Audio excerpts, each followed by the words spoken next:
ఇది పార్వతీపురం మన్యం జిల్లా బావిని మండలం పిల్లిమరి గ్రామం నొలగజోడు ఆర్బీకే తెల్లవారు 6 గంటలకి ధాన్యం లోడ్ చేసామండి. ఇంతవరకు మాకు ట్రక్ సీట్ ఇవ్వలేదు. 8 గంటలకు షెడ్యూల్ ఇచ్చారు, ట్రక్ సీట్లు ఇవ్వట్లేదు. దళారికి అయితే తొందరగా ఇచ్చేస్తారు. వాళ్ళు ఎక్కడో ఉండి డ్యూటీ చేస్తారు. కనీసం సచివాలయంకి వెళ్ళినా ఎవరు అందుబాటులో లేరు, ఎవరు పట్టించుకోవట్లేదు ఫోన్ చేసినా.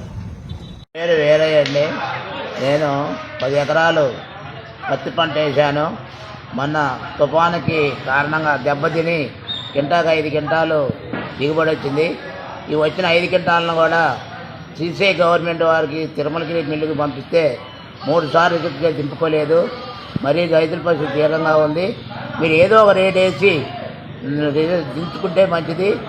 6,000 కానీ 7,000 కానీ వెనక్కి పంపించకుండా అసలు సీసీఐలో పాస్ కార్ట్ ఎదురు ఈ పత్తి కూడా ఇంత తెల్లకుండా పత్తి కూడా సీసీఐలో దించుకోకుండా రైతుల్ని చాలా ఇబ్బంది పెడుతున్నారు.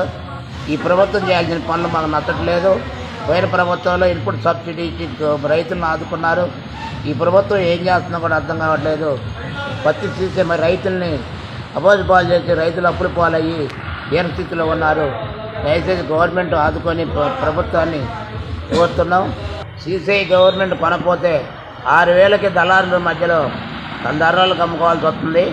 సీసీఐ గవర్నమెంట్ ఆదుకొని ప్రభుత్వం సీసీఐ వారిని చర్య తీసుకొని రైతులను ఆదుకోవాల్సిందిగా కోరుతున్నాము.